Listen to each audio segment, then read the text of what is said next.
Facebook का login page. हम में से कितने ही लोग इसे रोज़ाना देखते हैं, लेकिन सच कहें तो शायद ही कभी इस पर ठहरकर गौर करते हैं।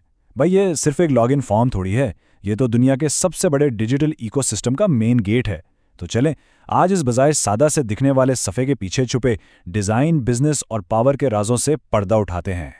जैसे ही ये पेज खुलता है, सबसे पहले एक पैगाम नजर आता है, अपनी पसंद की चीजें दरियाफ्त करें।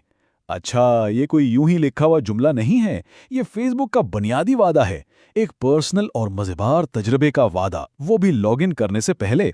ये समझे कि पहला नफ्सियाती हुक है जो किसी को भी अंदर आने पर मजबूर करता है।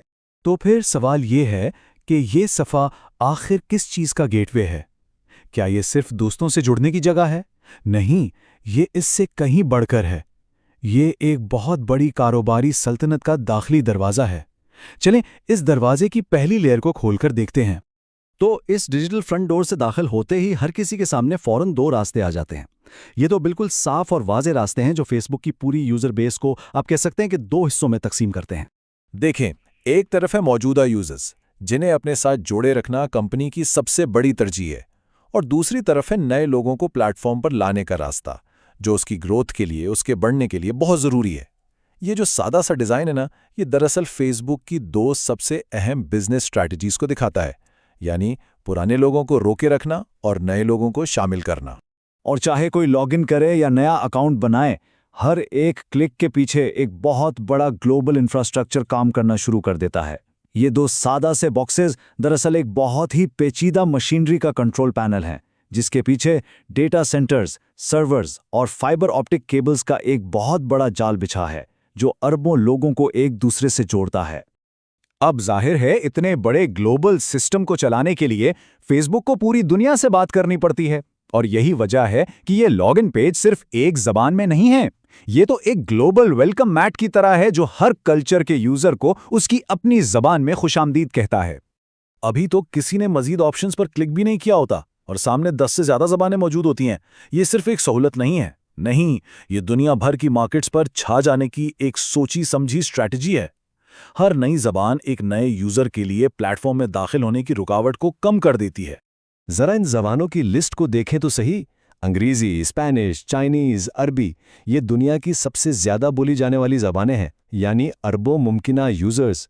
ये सिलेक्शन साफ साफ फेसबुक के आलमी इरादों को जाहिर करती है और बताती है कि दुनिया के किन इलाकों को वो सबसे ज्यादा अहमियत देता है। लेकिन कहानी यहाँ ख़त्म नहीं होती। ये पेज सिर्फ फेसबुक से नहीं जुड़ता। दरअसल ये एक बहुत बड़ी डिजिटल कायनात का दरवाज़ा है, जिसका नाम है मेटा। ये एक लॉगिन सिर्फ फेसबुक के लिए नहीं है, बल्कि ये मेटा की पूरी सल्तनत की चाबी है। इंस्टाग्राम से लेकर मेटाक्वेस्ट तक ये सारे प्लेटफॉर्म्स एक ही आईडी से जुड़े हुए हैं। ये स्ट्रैटेजी यूजर को एक ही इकोसिस्टम के अंदर रखती है और मेटा को इजाजत देती है कि वो अलग अलग प्लेटफॉर्म से डेटा इकट्ठा करके एक मुकम्मल यूजर प्रोफाइल बना सके। तो असल बात क्या है? असल बात यह है कि मेटा अब सिर्फ एक सोशल मीडिया कंपनी नहीं रही, ये हार्डवेयर, फाइनेंस और आर्टिफिशियल इंटेलिजेंस की कंपनी भी बन चुकी है। और ये लॉगिन पेज इस वसी सल्तनत का एक खामोश मगर बहुत ताकतवर गेटवे है, जो हमें इसके माजी से ज़्यादा इसके मुस्तकबिल के इरादों के बारे में बताता है। अच्छा, अब चलते हैं पेज के इस हिस्से की तरफ जिसे शायद सबसे ज़्यादा नज़रअंदाज किया जाता है, यानी फुटर, जो सबसे नीचे होता है। ये वो जगह है जहां दोस्ती वाली मार्केटिंग खत्म होती है और कॉर्पोरेट हकीकत शुरू होती है।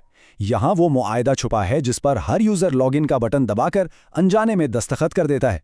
यहाँ आकर ऐसा लगता है जैसे प्लेटफॉर्म के दो बिल्कुल अलग चेहरे हों।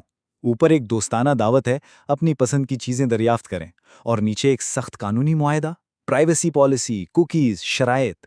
ये जो फ़र्क है ना, ये यूज़र के तजुर्बे और कंपनी की ज़रूरियात के बीच का बुनियादी टकराव है, जो इस एक पेज पर साफ दिखाई देता है।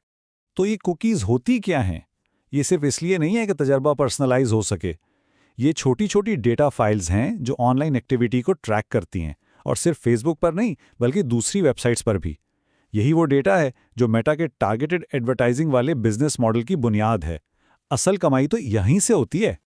और प्राइवेसी पॉलिसी, ये वो कानूनी डॉक्यूमेंट है, वो लंबी चौड़ी तहरीर जिसे शायद ही कोई पढ़ता हो, लेकिन इसमें साफ साफ लिखा होता है कि मेटा किसी के डेटा के साथ क्या क्या कर सकता है, इसे कैसे इकट्ठा करता है, किसके साथ शेयर करता है और उससे पैसे कैसे बनाता है। लॉगिन का बटन दबाना दरअसल इस सब कुछ को मान लेने के बराबर है। और एक और दिलचस्प बात, ये पेज सिर्फ आम यूजर्स के लिए नहीं है, ये तो एडवर्टाइजर्स, डेवलपर्स, नौकरी ढूंढने वालों और पार्टनर्स के लिए भी एक सेंट्रल हब है। ये एक मल्टीपर्पज पोर्टल है जो मेटा के पूरे बिजनेस इकोसिस्टम को सपोर्ट करता है। और फिर बिल्कुल आखिर में कोने में छिपी एक छोटी लेकिन बहुत ताकतवर मोहर, मेटा CEO 2024।